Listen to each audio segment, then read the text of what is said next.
Ladies and gentlemen, I want to start today off by telling you a story. This is a story about my brother Jake, who worked for several years at an aluminum extrusion plant. While working at this plant, he was in charge of the inventory room. And this particular inventory room was not quite set up to be the most effective place in the world. What they had product numbers for each one of their products, and they organized the entire inventory room according to product number. Therefore, the product that had the smallest number went on the very top, up a ladder, by the way, next to the second smallest number and the third smallest number, all the way down into the very bottom floor, which is where they placed the product numbers that were the largest. Well, this was fine and okay for most people, but Jake saw an opportunity here to make an improvement in the organization by reorganizing the inventory room so that the products that are most in need, which might have a variety of numbers, big and small, would be most accessible instead of continuing to climb the ladder or search for the parts that are frequently in need that might not be in a place that's most convenient. Well, he thought this was a good idea, and he ended up talking to a few others that happened to come to the inventory room and need parts more often than not. And these people thought it was a great idea too. So one day when things were a little bit slow, he decided, you know what, I'm going to go ahead and start reorganizing this room. Well, after he'd spent a few hours doing this, his senior leader came by and noticed what was happening. Well, this senior leader was not necessarily the best leader in the world.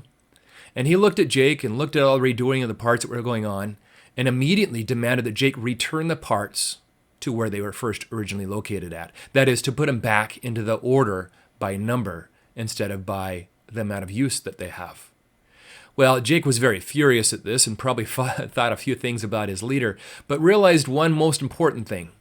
This leader really didn't care about what Jake said or thought. And ladies and gentlemen, when we get into leadership, I think it is critical for us to value the voice of our employees. It is really important to help our employees' voices matter. So allow me to share with you 5 quick and easy ways in which you can do this. Way number 1, ask 2 before you do. That is, before you make any decision as a leader, before you start on any new project, before you really conclude that this is the best way to do something, why don't you just stop, get up from your desk if that happens to be where you're at, go find 2 individuals and tell them your thoughts. Hey, this is what I'm thinking about doing. What do you think? Ask 2 people before you make any action or a decision. The second tool I'd like to share with you is get sick. Now, get sick is actually asking a certain question. SIC stands for Continuous Improvement Question, so CIQ. And it goes like this. Hey, we're working on this project and we've just implemented a new process. On a scale of 1 to 10, how well do you think this process is going? Fantastic. A 3? Okay. Help me understand, what can we do to make this process a 10? You can use this in your skills as a leader. You could even go to somebody and say, hey, Charlie, I've been trying to work on my communication skills. On a scale of 1 to 10, how well do you think I'm doing on communication? Well, 7. Oh, fantastic. How do you think I could get to a 10? What more could I do? You can use this as being a father or a mother or any kind of family relationship. Hey, daughter, I'm trying to be a good dad. On a scale of 1 to 10, how am I doing? A 4. Okay, well, how can I make it a 10? Right? It's a wonderful question. Sometimes the responses make us sick, and that's why I call it a get sick question, CIQ. But it's a great question to be able to ask to get the input of the staff that you're leading. Number 3, allow pre-thinking.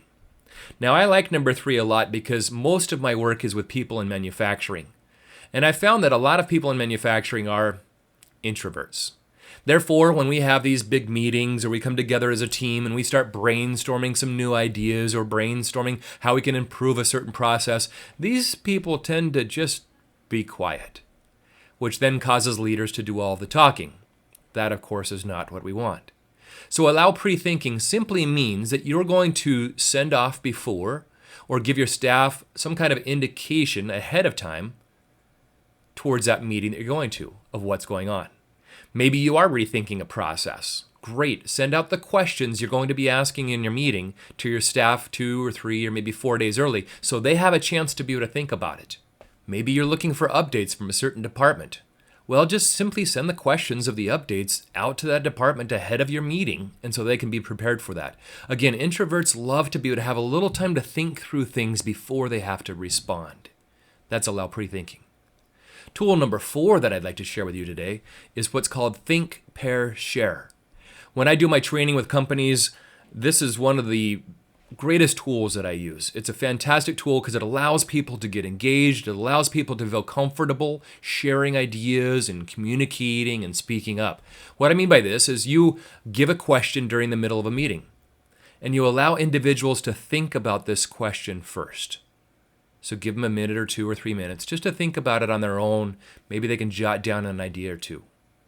That's the think. The pair part is where we're going to pair people together. So have them turn to somebody they're sitting next to. I call them partners. Have them turn to their partner and share their idea that they have. Converse with each other in a smaller environment where it's one-on-one within your big team. And then once you're finished with that, go ahead and ask people for their responses, or better yet, go around and call on partnerships and just say, hey, what did you discuss in your partnership? What came out of this partnership? What ideas do you have in this partnership? And that way you can be able to get a collective amount of ideas from people and still make it safe for people to converse and bring up thoughts that they might have, which might feel a little uncomfortable in front of the entire group. They can do it first in their minds and then with each other. So think, pair, share. Tool number 5, call on the quiet. Call on the quiet means when you're in a meeting and maybe you've done some pre-thinking, maybe you allowed people to be able to get some thoughts, and you're noticing that lots of people are participating except for perhaps 2, then actually call on these individuals. Just because they're not saying anything doesn't mean they don't have anything to say. Most likely they have some kind of opinion, some kind of words that they'd like to be able to share with you, and all they're doing is just waiting for permission to do that. So give them that permission. Pay attention to who's talking and who's not talking.